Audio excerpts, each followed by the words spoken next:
Welcome to Washington Today on C-SPAN Radio for Friday, November 15th, 2024. President Joe Biden meets with the leaders at the Asia-Pacific Economic Cooperation, or APEC Summit in Lima, Peru.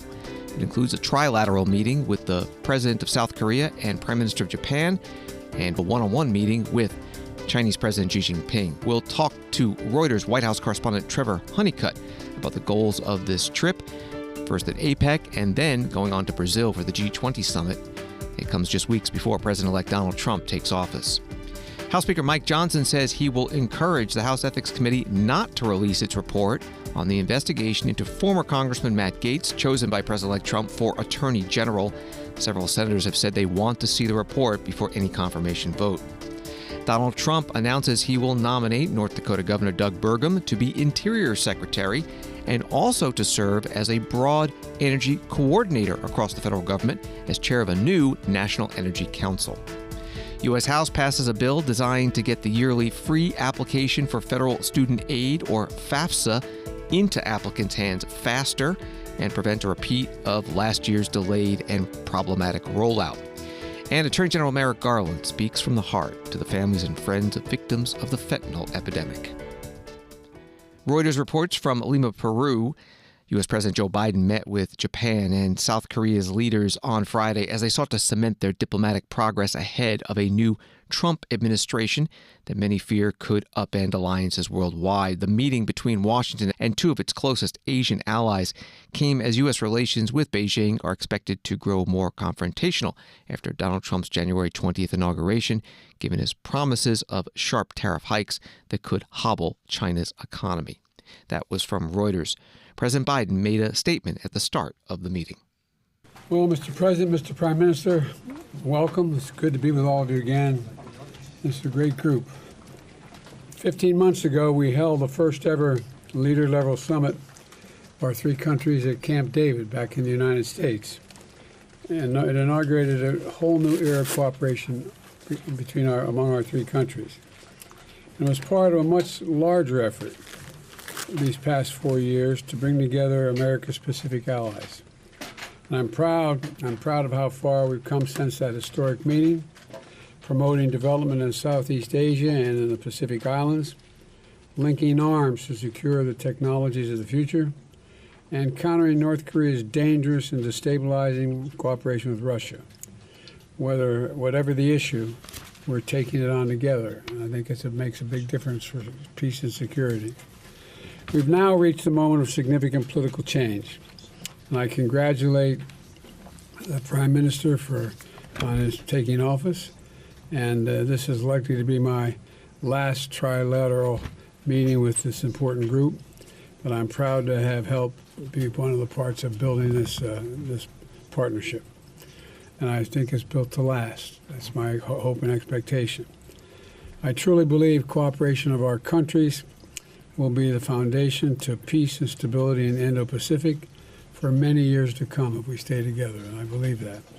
So I look forward to our discussion, and Mr. President, I now turn it over to you. Trevor Hunnicutt, Reuters White House correspondent, is covering President Joe Biden's trip to APEC in Peru and then the G20 summit in Brazil, joining us now on the phone. Thank you for being with us. This is likely his last major diplomatic overseas trip. What does the president want to accomplish? So the big goal for the Biden administration is to kind of soothe some of the anxieties that a few of these world leaders have about what comes next with the next administration. They've said repeatedly that they want to have a transition that is as smooth as possible to President-elect Trump. And that's what Biden is going to be doing here. Also, a one-on-one meeting expected with the Chinese President Xi Jinping. Again, what is the expectation? What is the goal there? So the goal there is that the Biden administration worries that the transition period could be rife with conflict, right? There's been these latent issues with the Chinese for several years over issues including Taiwan, and they're worried that some of those might spill over, and that this might be the time when that happens. And so what they're trying to do is kind of have a meeting to clear the air with Xi Jinping, convince him that there is no need for anything except for stability and continued cooperation in these months, so that there is no crisis as the new Trump administration is getting up to speed. What else is on the agenda for the trip? So this is going to be a ton of meetings that are happening. So, we've got the APEC Summit first in Peru, which is all of the leaders around the Pacific Rim, from Asia to the Americas. And then immediately after that, Biden is at the G20 meeting in Brazil, which is even more countries.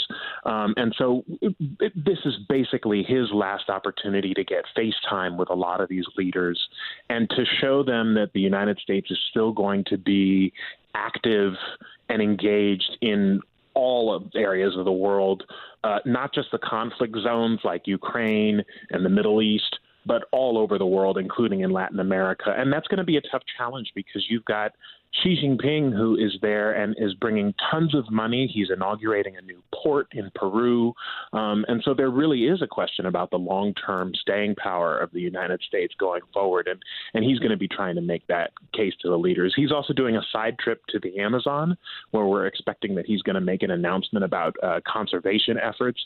And of course, environment is going to be a big area of change with the new administration, too. So people will be looking to see if those promises are actually going to be realized. We're talking with Reuters White House correspondent Trevor Hunnicutt. Today there was a sideline meeting with the leaders of Japan and South Korea.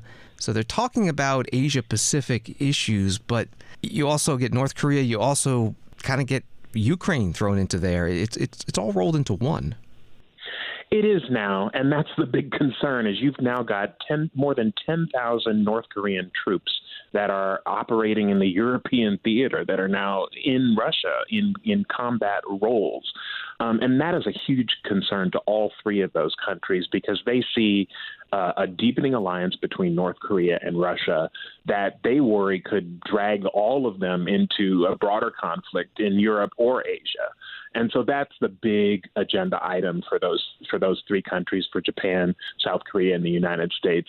And they are trying to make sure that some of that stuff gets institutionalized so that even when Biden leaves office in January, that when Trump comes in, all of those leaders are still going to be meeting. They're still going to be working on the same issues. They're not going to have to get up to speed on security briefings, and they're going to be able to hit the ground running and deal with what is a growing crisis in terms of relations with North Korea. Do you know why Peru is hosting APEC and Brazil hosting the G20? Is it just a rotating thing? Yeah, it's a rotating cast that hosts it. Peru is a member of the Asia Pacific Economic Cooperation Group, and Brazil is a member of G20. And so it just so happens that both of those are in Latin America this year. And finally, what is President Joe Biden's relationships with the leaders of these other countries compared to what it was and will be with Donald Trump? So, generally friendly is how to describe it. Biden has had a particularly good relationship with Lula, the leader of Brazil, but there is just this long-term question of whether the United States is fully engaged in the region. Because of all of these crises in other areas, there is this concern that some of the attention has been dragged elsewhere. And so part of the reason for Biden to make this trip is to convince him that is not the case. And even though she is obviously making huge investments in both Brazil and Peru, that the United States has some staying power. When Trump comes in, I think it's still kind of an open question as to how those relationships will evolve. There's certainly a level of fear about whether he will have the same commitment to traditional U.S. alliances. But what that means for Latin America is very much an open question. Trevor Hunnicutt, Reuters White House correspondent. You can find his articles at Reuters.com. Thank you very much. Thank you.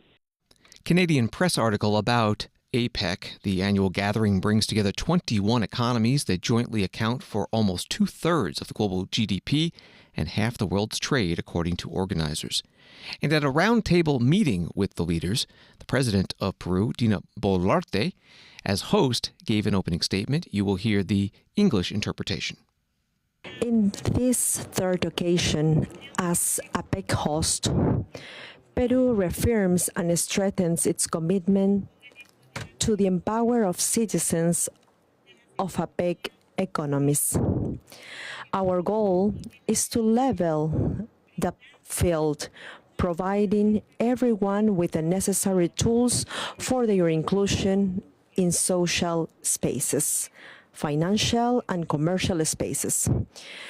Driving their growth, we are convinced that growth begins with inclusion, and that this is only possible through the empowerment of our citizens, who are driving force of our economies.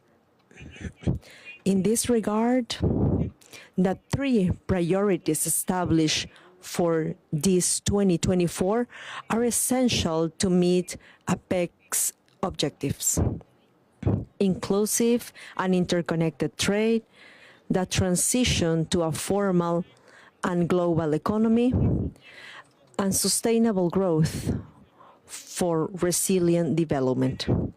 The president of Peru, Dina Boluarte, at a roundtable with leaders at the APEC Summit in Lima today. You heard the interpretation in English of the original Spanish. Associated Press article on her reads, on Thursday, the high-profile Asia-Pacific Economic Cooperation Summit in Lima thrust Boluarte among the world's least popular presidents, with a mere 4% public approval rating, into the bright lights of a convention center packed with world leaders, prominent CEOs, and visiting dignitaries.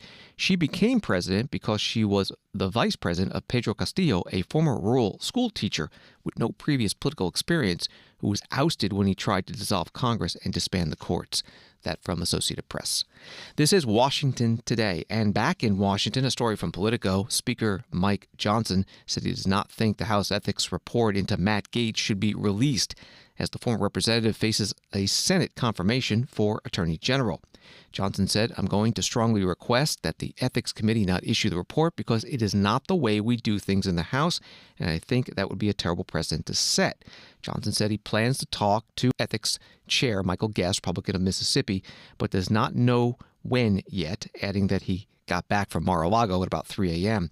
The ethics panel was previously scheduled to meet on Friday in regards to the report, but Gaetz said the meeting had been postponed, though not canceled. Donald Trump announced on Wednesday he would nominate Gaetz to be Attorney General, and Gaetz quickly announced his resignation from Congress shortly after. The Ethics Committee has been investigating Gaetz for several allegations, including that he engaged in sex with a minor. The position would put Gaetz atop the Justice Department, which previously investigated Gaetz for the same allegations. And senators have acknowledged Gaetz faces an uphill battle to be confirmed, and many also said they want to see the ethics report as part of his confirmation hearing. That was all reporting from Politico. MSNBC posted the audio of the back and forth between reporters and Speaker Johnson today. I think it's a terrible breach of protocol and tradition and the spirit of the rule. The rules of the House have always been that a former member is beyond the jurisdiction of the Ethics Committee, and so I don't think that's relevant. Will you respect if the Ethics Committee opts to give it to the Judiciary Committee? I'm going to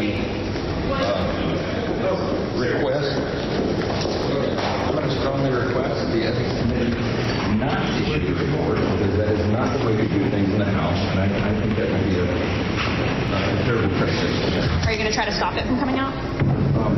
I'm going to request that it not be. House Speaker Mike Johnson, Republican from Louisiana, speaking to reporters in the Capitol building. That audio coming from MSNBC, as he said he's going to request the House Ethics Committee not release the report of its investigation of former Congressman Matt Gaetz, who President-elect Donald Trump said will be nominated for Attorney General. Congressman Steny Hoyer, Democrat from Maryland, former House Majority Leader, told a reporter at another location that the Ethics Committee should give senators that report. on Matt Gaetz. Coming soon, we could see sort of issue between the powers of the House and Senate early in the next Congress, when you have a lot of senators, including Republicans like Senator Cornyn, saying they want to see what the House Ethics Committee has produced on Mr. Gaetz, but here that may not be released. What do you know about whether that's allowed to be released now that he's no longer a member, whether the Senate has the authority to ask for it or the House would have the authority to hand it over? Well, certainly the Senate has the authority to ask for it, and I frankly think the House ought to produce it. After all, this is a critical issue that the Senate has to address. Whether or not somebody who obviously has had ethic issues for some period of time and issues of whether or not he was going to be charged with a crime, particularly someone who's appointed or suggested to be made the Attorney General of the United States, the Senate ought to have all the information it needs to make a decision. I personally am deeply disappointed that the President-elect would think that an individual with the background of the nominee would be nominated by the President. Would there be any concern, though, about precedents with the House Ethics Committee? It's historically bipartisan, very fastidious in what it releases and how that might set a precedent that would concern other members, because, again, he's not in Congress anymore. Well, I don't think this is going to happen very often. I don't know how many times it's happened in history where a nominee for Attorney General of the United States, the chief and law enforcement officer of the United States, would have had the ethical and legal issues that this nominee has had. And as a result, I think that this will not be precedent-setting, because this is not going to happen very often, if ever. My presumption is, without having researched, it's never happened before in history. So this is an historic issue that ought to be resolved in the full disclosure of all the background of a nominee to be the chief law enforcement of the United States of America. Congressman Steny Hoyer, Democrat from Maryland, speaking with a reporter on Capitol Hill in Washington, D.C. The House Minority Leader Hakeem Jeffries, Democrat from New York, said at his news conference today that he believes in transparency but wants to speak first with the ranking Democrat on the Ethics Committee about the Matt Gaetz matter before saying whether the report should be released. Congressman Jeffries was also asked about other cabinet nominees expected to come from President-elect Donald Trump. Jeffries, how concerned are you that the House Ethics Report will not release their findings into their investigation into Congressman Gaetz?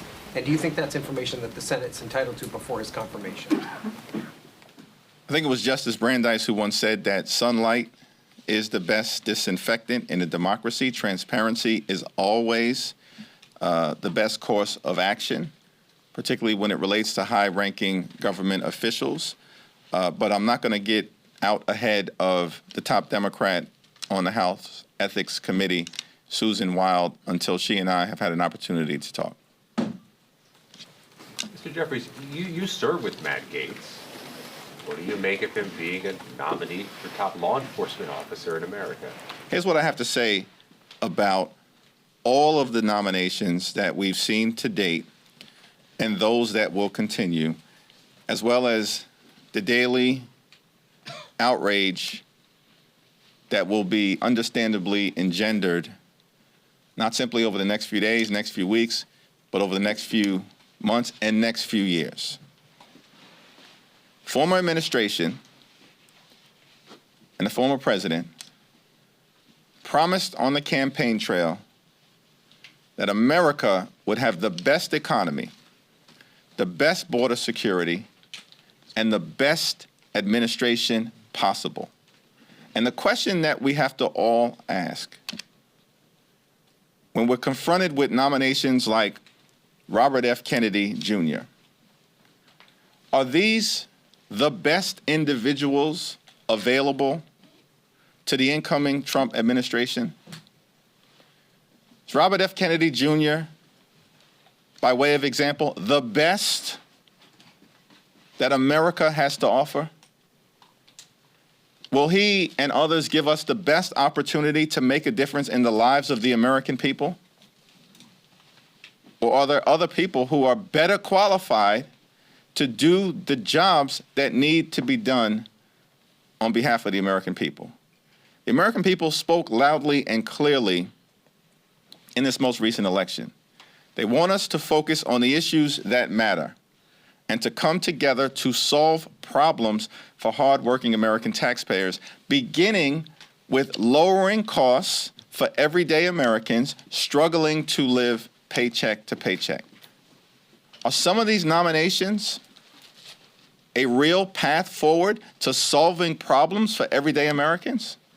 That's the question that I've been grappling with, that the American people are grappling with, and the answer should be clear.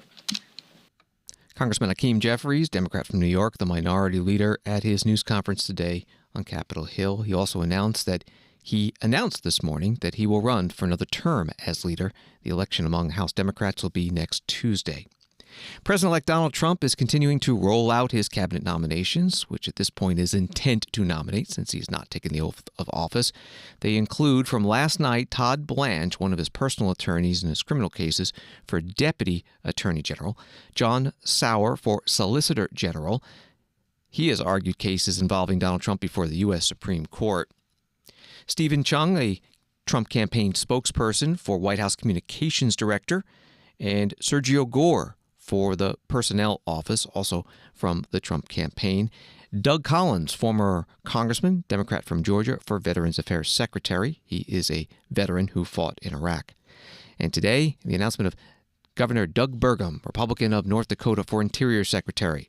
President-elect Trump posting on Truth Social, "I am thrilled to announce that Doug Burgum, the governor of North Dakota, will be joining my administration as both Secretary of the Interior and as chairman of the newly formed and very important National Energy Council, which will consist of all departments and agencies involved in the permitting, production, generation, distribution, regulation, transportation of all forms of American energy.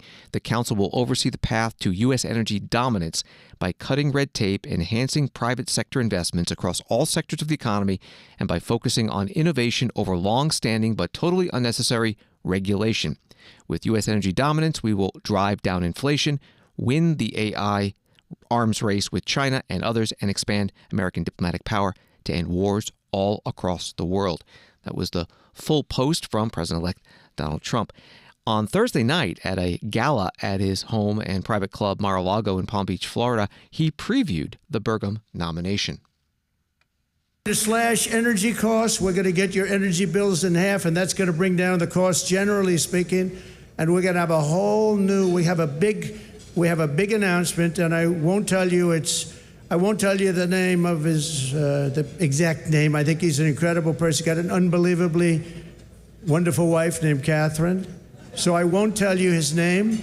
It might be something like Burgum.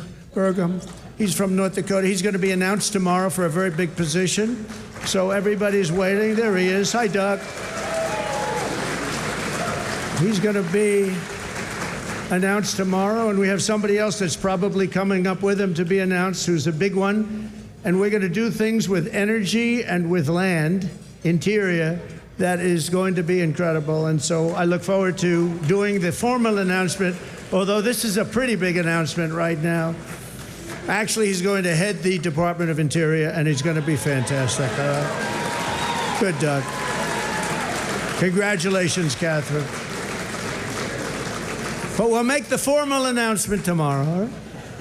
President-elect Donald Trump Thursday night at Mar-a-Lago at an event hosted by the America First Policy Institute.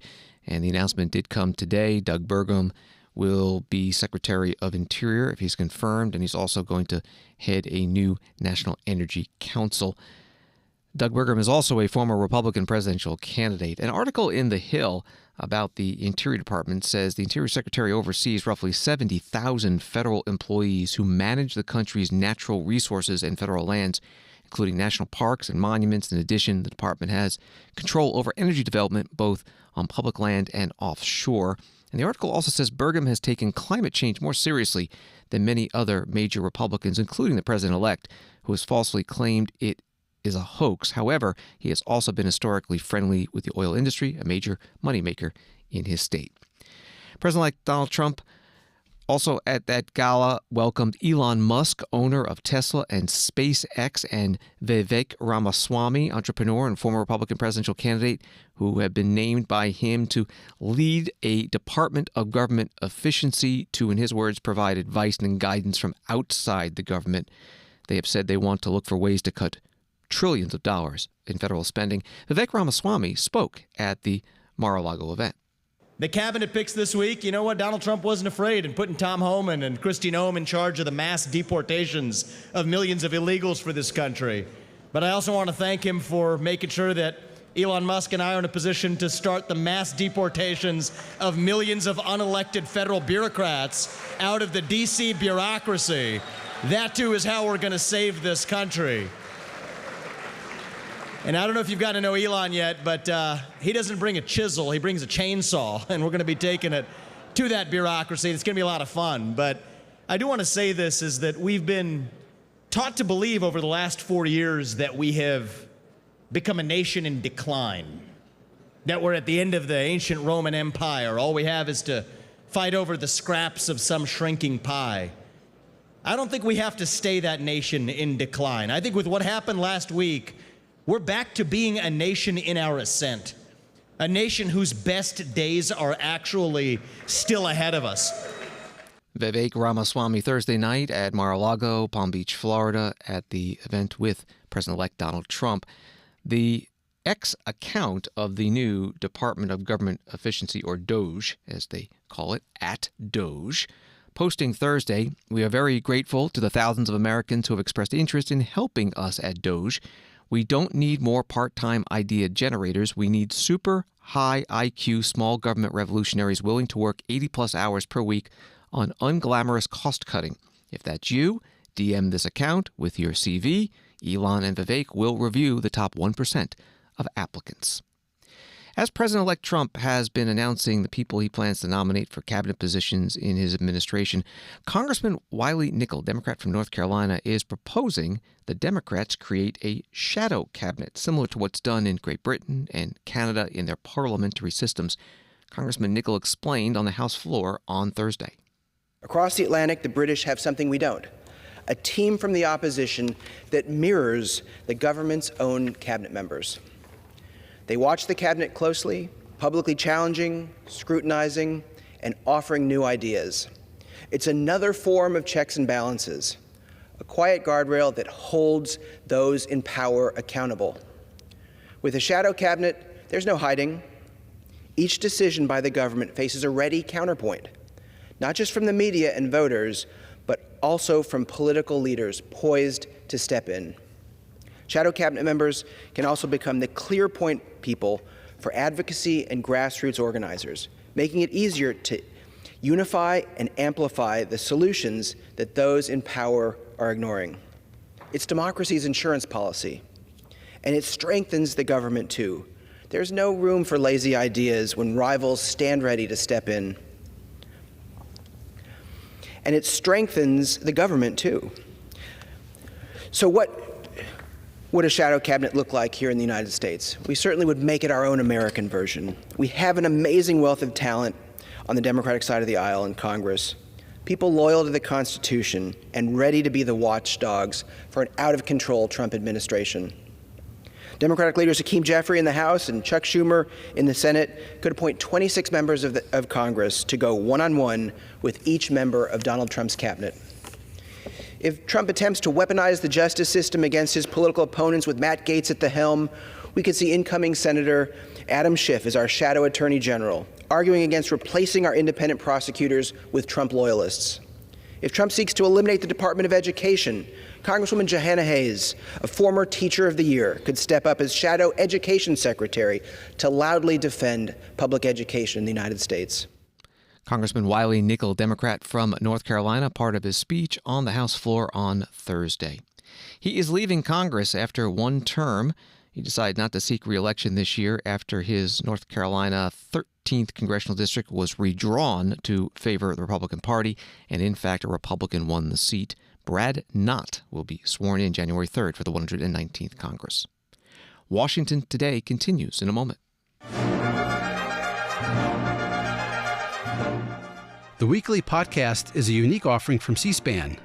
We tape it right here in the C-SPAN studios in beautiful downtown Capitol Hill. In the town where extremes get all the attention, this isn't more extreme opinion, it's extreme history. From what's new and happening right now, relive the history you know. So listen, follow, and enjoy the C-SPAN podcast, The Weekly. Find it wherever you get podcasts.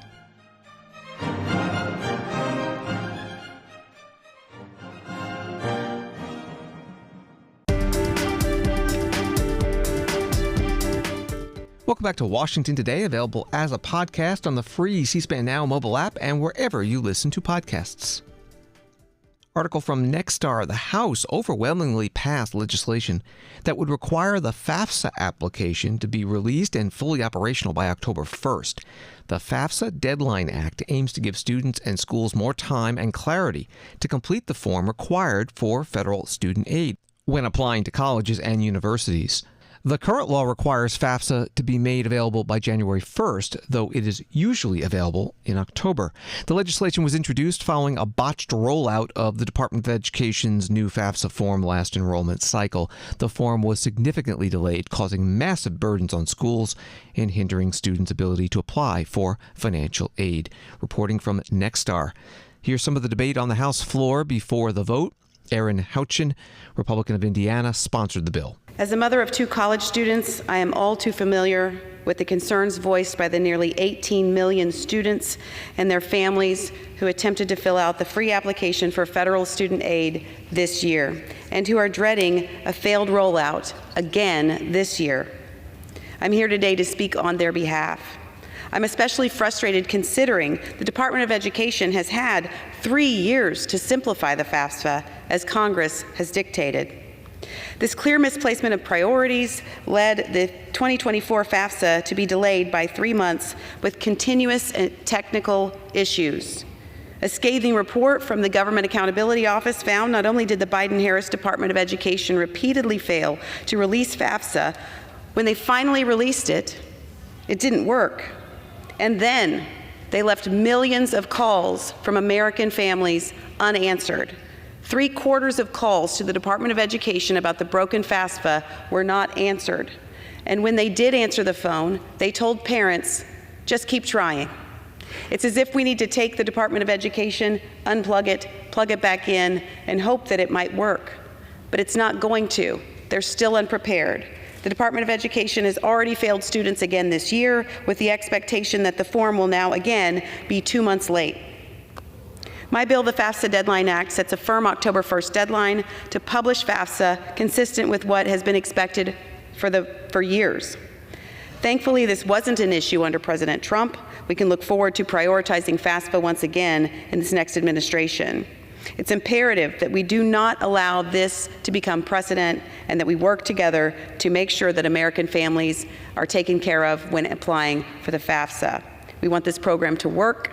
We want to make sure that children and families that want to send their kids to college have the availability to do that, and that the FAFSA is available and workable. Congresswoman Erin Houchin, Republican from Indiana, on the House floor. Story from Inside Higher Education.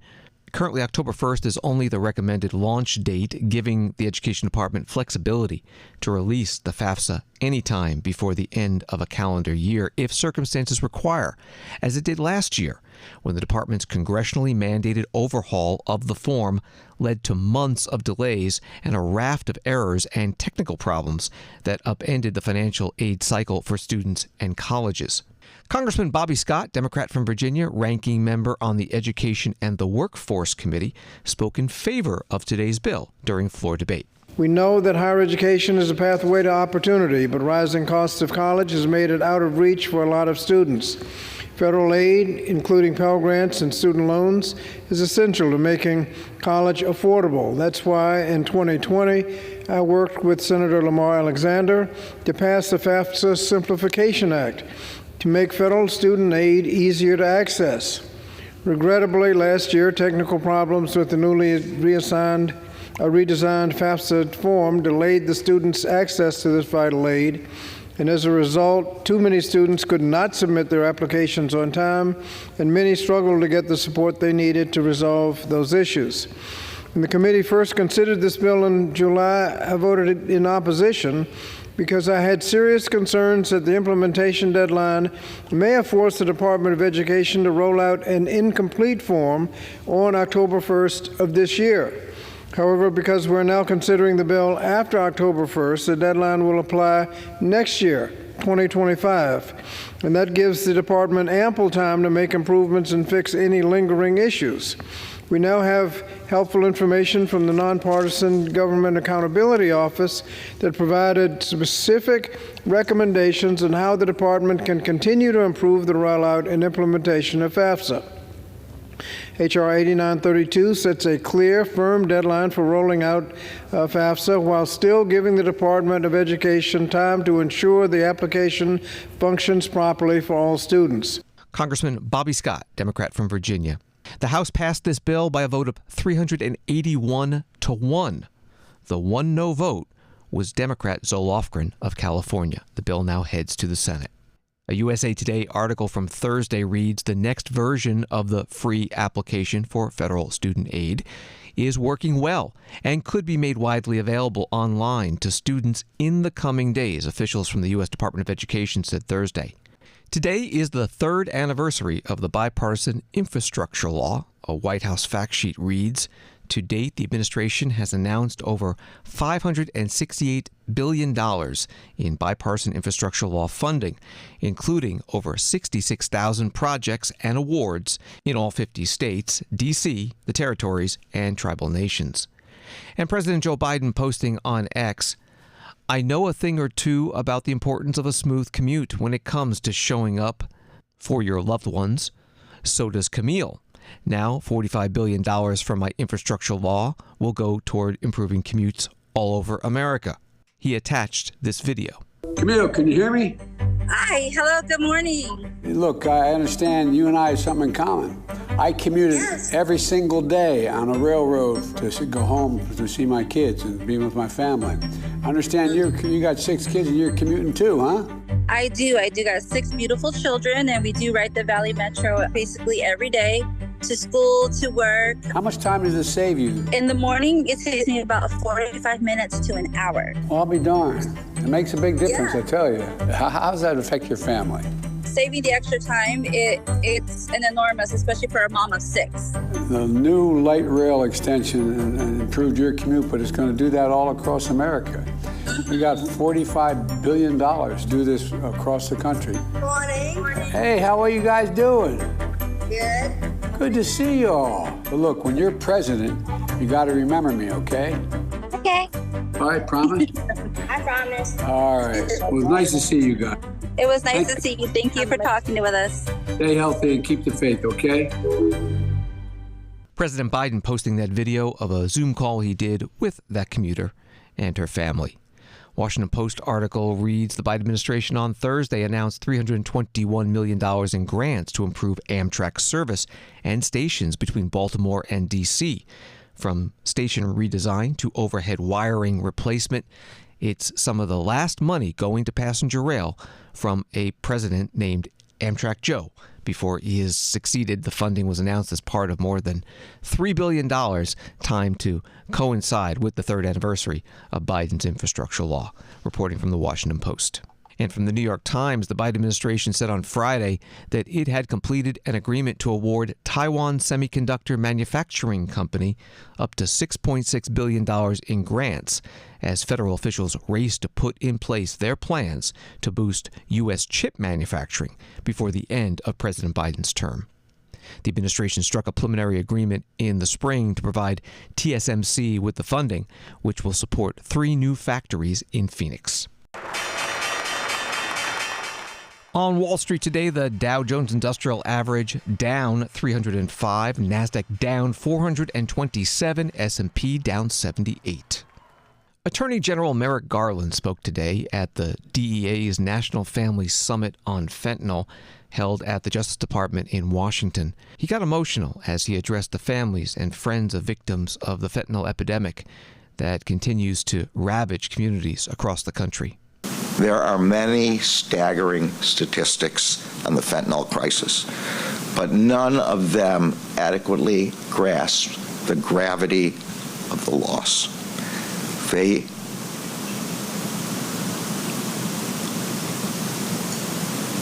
do not capture the feeling you have told me about, the person missing at your dinner table.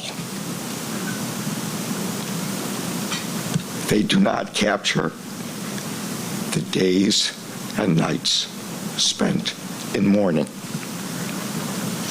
They do not capture the heartbreak that a friend, a parent, a child, or a partner's life has been cut short. But by being here today, you all have decided to be their legacy.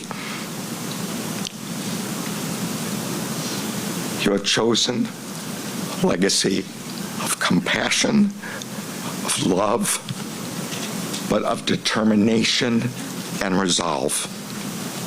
Every time we look at the faces of fentanyl in the DEA headquarters lobby, we remind ourselves of why we are in this fight.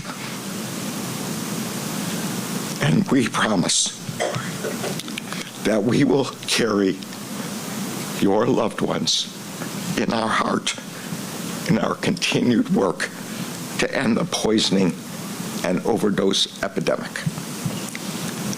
Although my time as Attorney General is coming to an end, I am so proud of the extraordinary men and women of DEA who will continue to work tirelessly to save lives. And I am so proud of all of you. Thank you again for being with us today. Attorney General Merrick Garland at the Drug Enforcement Administration's National Family Summit on fentanyl, held at the Justice Department in Washington, D.C. He pledged the department will continue to work to stop drug trafficking and hold drug cartels accountable. Thanks for listening to Washington Today. Subscribe to C-SPAN's free evening newsletter Word for Word and get the stories making headlines in Washington sent to your inbox every day. Sign up at cspan.org/connect. Have a good night and weekend.